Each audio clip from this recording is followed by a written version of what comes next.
बोलो जयकारा बोल मेरे श्री गुरु महाराज की जय। श्री सद्गुरुदेव भगवान की जय। श्री परमहंस दयाल जी महाराज की जय। श्री नंगली निवासी भगवान की जय। श्री अद्वैतानंद सच्चिदानंद प्रकाश। आगे एक दिन सत्संग में ये शेर पढ़े गए। पहला, चोतायात कुनी लिवासे शाही मपोश, चू दरवेश मुखलिस बराबर खरोश। गुनाहगार अंदेशनक अज खुदा, बेअज पार साए इबादत नमा।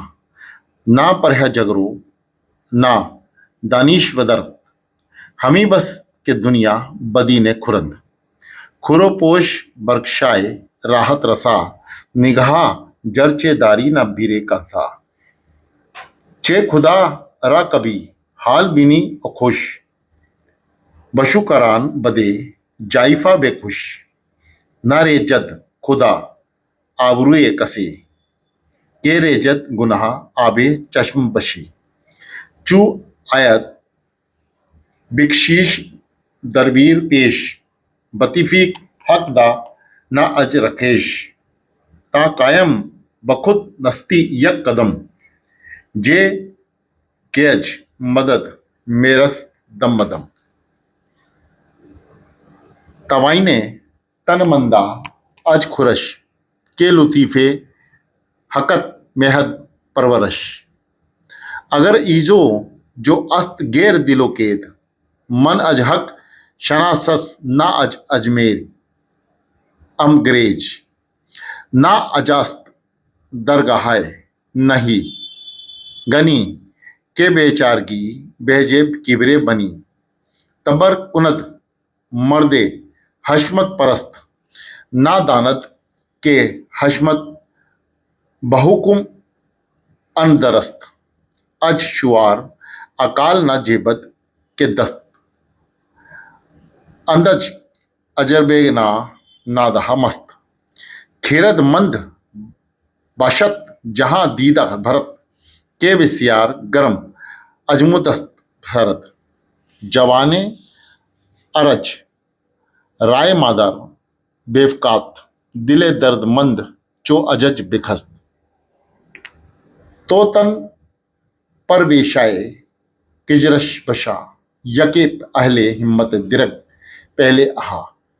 कलमजत निगाहदार बे शमशेर जन, नेमुतरिक के मर्दे नायात के जंग। जे नाम अवारा गोए दौलत बुरंद, के दाना ओ शमशेर जन परबरंद। मनहे दरमयान राज बे हरकसे, के जासूसे हम कसा दीमम बसे। अगर शयान रा रईस जरंद, दरे शहर बर रहे दुश्मन में अंद। निगाह बानिए मुल्को दौलत बलग्रस्त, गदा बादशाहत वे नामश गदास्त। अर्थ है, जब भजन करते हो तो बादशाहों की सी पोशाक मत पहनो, सच्चे साधु की भांति प्रार्थना करो। दूसरा है, जो गुनाहगार परमात्मा का भय मानता है वह उस साधु से अच्छा है जो दिखलावे के लिए तप करता है। ऐसा करने वाले ना परहेजगार होता है ना बुद्धिमान, बस वह तो दुनिया के भोग ही भोगता है। खाओ पहनो दान दो और दूसरे को सुखी करो, धन की चौकीदारी करके किसके लिए रखते हो। जब तुम अपने आप को शक्तिमान, सुखी और खुश देखते हो तो परमात्मा का धन्यवाद करो और कमजोरों को सहारा दो। जो अपने पापों के पश्चाताप में रोते हैं वे इज्जत कभी नहीं होता। जब पुरुषार्थ से भलाई सामने आए तो उसे अपने पुरुषार्थ का फल मत समझो बल्कि भगवान की देन मानो। तुमने अपने पैर पर क्या होने का सामर्थ्य ही नहीं, तुम्हें तो भगवान की तरफ से कदम कदम पर सहायता मिल रही है। ये तुम मत समझो कि भोजन से ही शरीर पुष्ट होता है, ये तो भगवान की कृपा के फल है। कोई मान करे या अपमान करे, उसको मनुष्य का क्या हुआ मत समझो, बल्कि वे जानो कि भगवान की ऐसी इच्छा है। भगवान के दरबार से ये आवाज आ रही है कि घमंड और अभिमान से दीनता भली है। बड़ाई चाहने वाला घमंड करता है, वह ये नहीं जानता कि उसकी बड़ाई प्रभु के हुक्म से मिलती है। समझदार और विचारवान किसी नादान और मस्त में से किसी भी हाथों पाई नहीं करता। बहुत देशटन करने वाला बुद्धिमान होता है, क्योंकि उसने गर्म सर्द सबका आजमाया हुआ है। जवान लड़के को अपनी माता की आज्ञा का विरोध नहीं करना चाहिए और ना ही ऐसा व्यवहार करे जिससे उसके दिल को कष्ट हो। राज को ठीक प्रकार चलाने के लिए राजा को चाहिए कि बहादुर और नेक सलाह देने वालों का पालन करे। जो कलम और तलवार चलाना जानते हों, उनसे संभल के रहे। नाचने गाने वालों को मुंह ना लगाए, उनसे बहादुरी नहीं हो सकती। जो राजा बुद्धिमान और वीरों की रक्षा करता है, उसे कीर्ति प्राप्त होती है। हर किसी से भेद की बात कहो, क्योंकि साथ बैठकर शराब पीने वाले भी जासूस भेदिए होते हैं। जो राजा प्रजा को तंग करता है, उसके शहर का फाटक शत्रुओं के लिए खुला रहेगा। राज प्रबंध, धन और दौलत, ये सब बला और बखेड़े हैं। सच्चे फकीर देखने को तो फकीर हैं, वास्तव में बादशाह हैं। एक रोज इरशाद हुआ कि वैराग्य, भक्ति और ज्ञान ये तीन मुक्ति के साधन हैं। इनमें से तृष्णहंता रूप वैराग्य ही प्रथम है। समस्त मनुष्य की देह में अहंकार और स्त्री, पुत्र, धन आदि विषयों की ममता होती है। संसार का आम स्वभाव ऐसा है कि स्त्री कुरूप हो, मनुष्य उससे कूड़ा करता है। यदि अत्यंत रूपवती हो तो उसकी तरफ पर पुरुषों के चुंगल में फंस जाने का खटका लगा रहता है। मित्र, सेवक, भिखारी, कोई भी पुरुष क्यों ना हो, अद्भुत रूपवती स्त्री को चाहे भरी दृष्टि से देखने ही लगता है। इसी तरह स्त्री भी क्या अपने से अधिक रूपवान पुरुष को देखकर उसे मन ही मन में नहीं ढूंढा करती। इस प्रकार रूपवती स्त्री को ईर्ष्या से क्षण भर भी चैन नहीं मिल पाता। स्वतंत्र स्वभाव स्त्री दुश्मन से बढ़कर ही होती है। अगर वह पुरुष की इच्छा करने वाली हो तो गजब ही समझना चाहिए। पुत्र उत्पन्न होने में भी कितना शारीरिक कष्ट व धन का व्यय होता है, फिर उसके जीवित रहने की बड़ी इच्छा रहती है। फिर ना जाने चोर, मूर्ख, जुआरी, शराबी कैसा हो। सर्वगुण संपन्न पुत्र तो बिरले ही होता है, वह भी अगर अल्प आयु का रोगी हुआ तो दुख का कारण ही है। जब तक देव अनुकूल रहता है और सबको सुख पहुंचाता रहता है, तभी तक सगे संबंधी होते हैं। उनमें अंतर पड़ा और उल्टे दुश्मन बने। इस जरा से पेट भरने के लिए कितने कितने अनर्थ करके बहुत सा धन कमाने की कोशिश करता है, मगर प्रारब्ध बिना फूटी कोड़ी भी नहीं मिलती। यदि धन मिल भी जा गया तो चोर और राजा आदि से भय रहता है और उसको खर्च भी स्त्री, पुत्र और पुत्री का स्वार्थ साधने के लिए किया जाता है। राजा लोग कैसे कैसे अनर्थ रूपी करों से और कुकर्मों से धन इकट्ठा करके उनको हाथी घोड़े युद्ध के लिए खर्च करते हैं और दुश्मन के हमले से, मंत्रियों और सेवकों के षड्यंत्र से या स्त्रियों द्वारा गुप्त घात से सदा ही चिंता सागर में डूबी रहती है। यह देह काहे का बना हुआ है, इसका विषय क्या संबंध है, इसका विचार करते रहने से अहंता ममता निर्वित हो सक जाती है। स्त्री व पुरुष के संयोग से, रज और वीर्य से मेल से जीव अपने कर्म अनुसार गर्भ में आता है। 9 मास तक मलमूत्र और कफ के पूर्ण मां के गर्भाशय में जठर अग्नि में जलता रहता है, जहां रज की उसका भोजन है। गर्भ उल्टा टेढ़ा हो जाए तो तकलीफ को कहना ही क्या है, बच्चा मर भी जाता है। ठीक प्रसव होने पर भी गर्भाशय के तंग द्वार से निकलने में भी बहुत कष्ट होता है। जन्म के अंतर आदि व्याधि स्वजनों की विपत्ति कला में उसे बड़ा दुख उठाना पड़ता है। 84 लाख योनियों में से भ्रमता हुआ जब मनुष्य योनि में आता है, उस वक्त भी जिनको आत्मा का विवेक और देह की विनाशशीलता का ज्ञान नहीं, तो वे भले ही बुद्धिमान हो, उनकी आयु व्यर्थ हो जाती है। एक एक श्वास त्रिलोकी के मूल्य से ज्यादा है। ऐसी अनमोल जिंदगी यूं ही गुजर गई तो इससे बढ़कर और क्या हानि होगी। और योनियों में भला भांति अपने शरीर की भी सुधि नहीं होती। भूखे प्यासे थके होने पर भी बोझा ढोने वाले पशु अपना कष्ट नहीं सह सकते। इस मनुष्य शरीर ही विचार करो, चमड़े का एक थैला है जो हड्डी मांस खून चर्बी मज्जा वीर्य पित्त कफ थूक लार पसीना मल मूत्र से भरा हुआ है। इसके 9 द्वारों से शरीर के रोम रोम में मेल निकलता है। मनुष्य को स्वयं अपने शरीर से निकलते हुए मल मूत्र से घृणा होती है, मगर यह नहीं समझ सकता कि यही गंदगी देह में भरी है। परमात्मा की बड़ी कृपा करके खाल से इसको ढक दिया है, वरना चींटियां ही जीना मुश्किल कर देती। चील कौवे गिद्ध मांस को नोच नोच कर ले जाते। मूढ़ पुरुष शरीर के स्वाभाविक विषयों को छुपाता है और 2-4 दिन ना धोया जावे तो कीड़े पड़ जाते हैं। जो शरीर फूलों की सेज पर सुख से सोता है और सिंहासन पर विराजता है, वहीं एक दिन जमीन में गाड़ दिया जाता है या आग के जला दिया जाता है या यूं पड़े पड़े सड़ जाता है कि कीड़े और जानवर खा जाते हैं। जिस सच्चिदानंद परमात्मा की सत्ता से यह जड़ और अपवित्र शरीर चेष्टा करता है, उसको भुलाकर इस घृणित देह में जो बुद्धिमान अहम भाव उत्पन्न करता है, वह दूसरे के देह को क्या समझेगा। इस तरह से मुसाफिर को ठहरने के स्थान और जहां के पुरुषों को दुख सुख और उसका धन आने या जाने का राग व द्वेष नहीं होता, उसी से अतिथि के सम्मान मुमुक्षु अपने घर में रहे अभिमान वे शून्य और विषयों से रहित पुरुष अपने घर में रहता हुआ भी कर्मों से बंधित नहीं होता।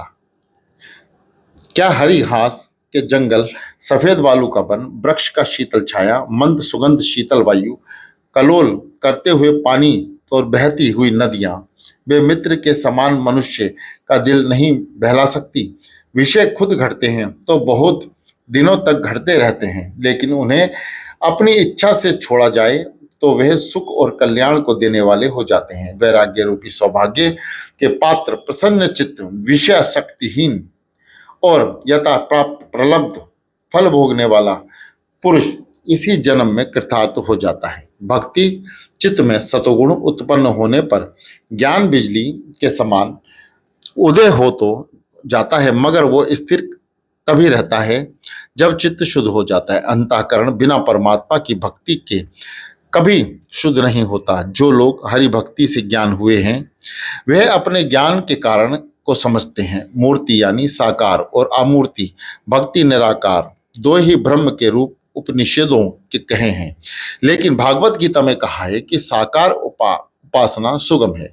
शक्ति स्थूल और सूक्ष्म 2 प्रकार की कही गई हैं। स्थूल भक्ति यह है कि अपने वर्ण आश्रम धर्म और आचरण करना, भगवान की मूर्ति का उत्साह पूर्वक विविध सामग्रियों का पूजन करना, निरंतर हरि भक्ति का संग करना, भागवत कथा सुनने का अत्यंत उत्साह रखना, सत्य भाषण करना, पुण्य तीर्थ स्थानों में जाने के लिए तत्पर रहना, ऐसी चिंता करना कि भागवत कथा श्रवण बिना ही आयु व्यर्थ ही बीत रही है।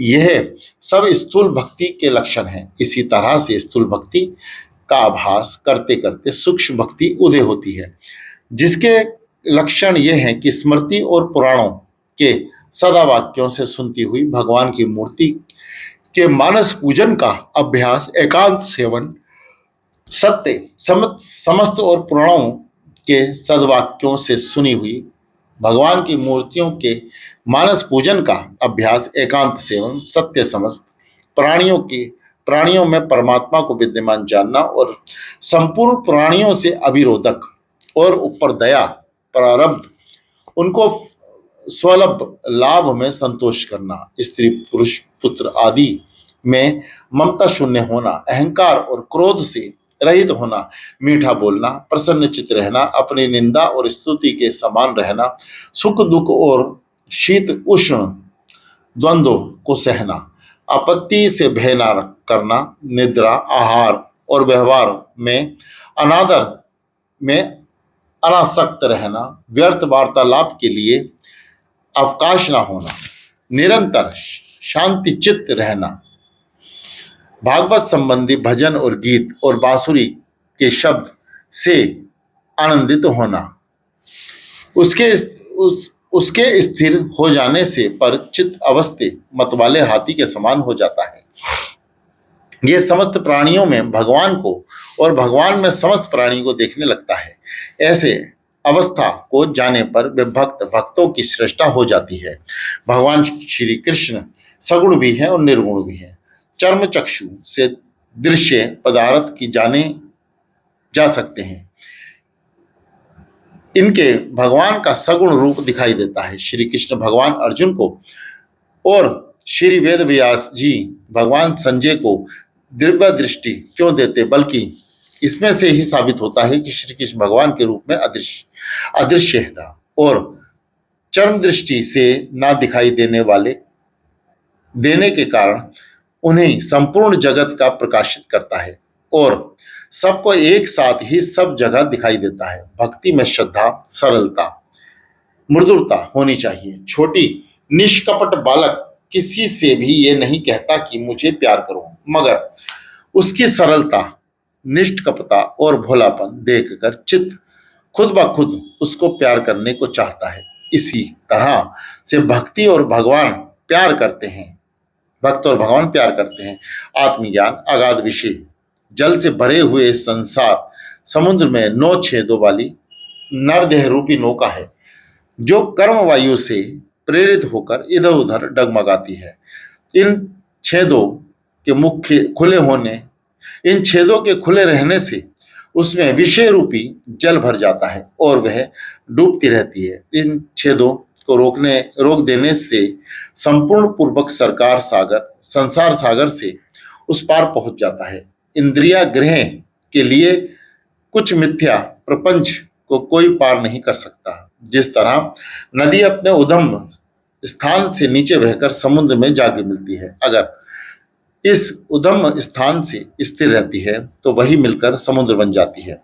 इसी प्रकार यदि मन बाहरी विषयों में ही नहीं जावे और अपने कारण का विचार करता हुआ अपने आप में ही स्थिर हो जावे, तो वह स्वयं ही परमात्मा बन जाएगा। कुकर्म और अपने कारण का विचार करता हुआ अपने आप को स्थिर कर जावे तो स्वयं ही आत्मा बन जाएगा। कुकर्म की ओर दौड़ते हुए चित्तरूपी पशु को रोकने के लिए विधाता ने वैराग्य को ही गले का बंधन माना गया है। समस्त इंद्रियों को रोक देने पर सैकड़ों उपायों में से भी बाहर निकालना असंभव जानकर चित्त से इस तरह शांत होकर स्थिर हो जाता है, जैसे शेर पिंजरे में पड़ा हुआ बहुत प्रलय निकलने के करके थक कर पड़ जाता है। पहला प्राण स्पंद को रोक देने से, दूसरा सत्संग से, तीसरा वासनाओं के त्याग से, चौथा और सच्चिदानंद की भक्ति से मन धीरे धीरे अपने वेग को छोड़ देता है। मगर वैराग्य हो जाने पर बिना बुद्धि के आनंद की प्राप्ति नहीं होती और बहुत गुरु के उपदेशों से ही होता है। उसमें से सबसे पहले गुरु की शरण में जाना चाहिए। आत्म की प्रतीति शास्त्र और गुरु और उनके अंतःकरण इन 3 साधनों में होती है। शास्त्र पढ़कर या किसी से सुनकर ज्ञान हुआ, गुड़ मीठा है, फिर गुरु ने बताया कि वे गुड़ है, जब उसे खाया तो उसे मिठास का पता लगा। यह साक्षात ज्ञान है। इंद्रियां और देह से किसी पदार्थ का अनुभव नहीं हुआ करता। अगर ऐसा होता तो मरते हुए पुरुष को देह का दुख प्रतीत नहीं होता, प्राण में से भी अनुभव नहीं होता, क्योंकि सोते हुए पुरुष का माल चोर ले जावे तो उसको और उसकी हानि का उसे ज्ञान ही नहीं होता। अगर उन्हें मन के विषय कहे तो सबका एक ही साथ ही अनुभव क्यों नहीं कर लेता। वास्तव में मन भी पराधीन है। अगर उसे स्वतंत्र माना जावे तो सबको प्रारब्ध में कौन बचा सकता है। किसी अंधेरे घड़े में दिया जलाकर उसके ऊपर छेद के सामने वीणा, कस्तूरी, रत्न, पंखा आदि रख दें जावे तो घड़े के छेद से, मिट्टी से, पातर से आधार आत्मा है। माया सत्य असत्य से विलक्षण है, अनादि और सदियों से परमात्मा का आश्रय रहने वाली है। यह त्रिगुणात्मक माया ही चराचर जगत की उत्पन्न करती है। इसके स्वभाव या कुछ पता नहीं चलता। मुनिजन द्वारा विचार पूर्वक देखी जाती है। ये बिजली के समान तुरंत अंतर्धीन हो जाती है। वह ब्रह्म से अधीन होने से माया को जीव के आश्रित होने से अविद्या कही जाती है। यह जड़ और चेतन और ग्रंथियां चित्त हैं। अविद्या से अविर्त शुद्ध चेतन ही जीव कहलाता है। जैसे कि घट और मठ उपाधि से आवृत आकाश भी घटाकाश, मठाकाश कहलाता है। जिस प्रकार सूर्य अपनी ही किरणों से उत्पन्न हुए मेघों से ढक जाता है, परंतु मेघ समूह से दिन के दिन तत्व में कोई विकार नहीं होता, इसी प्रकार शुद्ध आत्मा चिरकाल तक अज्ञान से आवृत हो तो कहता है। परंतु प्राणियों में जो लोक प्रसिद्ध नहीं होता, उसी प्रकार शुद्ध आत्मा चिरकाल तक अज्ञान से आवृत्ति हो करता है। परंतु प्राणियों में जो लोग प्रसिद्ध चेतना भक्त, उसका अच्छा दान नहीं होता। स्थूल शरीर 24 तत्वों से बना है। पंच कारण किए हुए महापंचभूत आकाश, वायु, अग्नि, जल, पृथ्वी, पांच ज्ञानेन्द्रियां, काम कर्मेंद्रियां, प्राण, 5 प्राण और 4 अंतःकरण, सूक्ष्म शरीर 27 तत्व से बना है। 5 प्राण, 5 तन्मात्रा, 5 कामेंद्रियां की ताकतें, मन, बुद्धि, आत्मा और अजमुआ है। उसको अक्षर पुरुष भी कहते हैं। ये कारण शरीर कहलाता है। इस सूक्ष्म शरीर के अंदर जो लिंग देह है, उससे आश्चर्य है। आपको महाकारण समझना चाहिए। बुद्धि से युद्ध चेतन का जो प्रतिबिंब है, उसी को जीव कहते हैं, जिसके कारण शरीर में इसी प्रकार की स्फुरना होती है। यह चैतन्य का प्रतिबिंब जीव भाव को प्राप्त हुआ नेत्र आदि इंद्रियों के द्वारा बाहर के पदार्थों को प्रकाशित करता है। जिस तरह बहते पानी में सूर्य का प्रतिबिंब हिलता नजर आता है, उसी प्रकार चित्त की चंचलता से चैतन्य में भी चंचलता प्रतीत होती है। जो भद्र पुरुष ऐसा अनुभव कर लेता है, ही ब्रह्मा में हूं और शिव स्वरूप हो जाता है, देवता भी उसका पतन नहीं कर सकते। टेढ़ी और सीधी लकड़ी अग्नि से दग्ध हो जाने पर अग्नि रूप हो जाती है। इसी तरह से जल से भरे अनेक साकारों में एक सूर्य का प्रतिबिंब पड़ता है। इसी प्रकार एक ही परमात्मा अनेक देहों में भासता है। सकोरा टूटने पर सूर्यलेह हो जाता है, जल हिलने से सूर्य नहीं हिलता। ये चर अचर जगत क्या एक सूर्य का प्रकाश अपने समस्त कार्य करता है। इसी प्रकार एक ही आत्मा की सत्ता और सकल ब्रह्मांड गतिशील हो रहा है। एक ही जल से केला, मोतिया, प्याज, लहसुन पोस्ट होता है। एक ही ईख से गुड़, शक्कर और मिश्री बनती है। एक ही सोने के कंगन, कड़े, अनेक भेद आदि उसी प्रकार के भिन्न भिन्न स्वभाव, आकार और आचरण वाले ऊंच नीच जगत की एक ही आत्मा की सत्ता हो रहे है। बने हुए भोजन को जब तक नहीं खाया जाए तब तक तो मधुरता नहीं, वह अपने छोटे से छोटे कण में भी होती है। इसी प्रकार गुड़ और उसकी मिठास में कोई भेद नहीं है, कपूर और उसकी सुगंध में भेद नहीं। निद्रा के आरंभ में ही जागने के अंत में जिस शुद्धि निर्विषय भाव का अनुभव होता है, यदि वह अंतःकरण में स्थिर हो जाए तो इससे अद्वैत आनंद को प्राप्त होती है। सूर्य के प्रकाश से जैसे मनुष्य अपने अपने कार्य करते हैं, सूर्य भी नहीं करता, वैसे ही आत्मा और जीव कुछ करती है। इस कराती या कराती है लोहे, गर्म लोहे से पिटने से उसमें स्थिर अग्नि की चोट भी लगती है। लकड़ी और कटने से अधिक भीतर रहने वाली अग्नि नहीं काटती। इस तरह से चार शरीर दुख से आत्म लिप्त नहीं होता। आत्मा तो साक्षी है। दीपक की रोशनी चोर को ना चोरी से रोकती है और ना ही चोरी करने वाले को प्रेरित करती है। घर में यदि कोई दुख हो जावे तो कोई पैदा हो तो दीपक और हर्ष शेष नहीं रहता। इसी प्रकार आत्मा चित्त और इंद्रियों को उनके व्यवहार से मुक्त नहीं करता। यह असंग और उदासीन साक्षी रहता है। दीपक, सूर्य, चंद्र, अग्नि अपने और पराये सबको प्रकाश है, यद्यपि उनमें प्रकाशित नहीं होता, बल्कि उनका भाव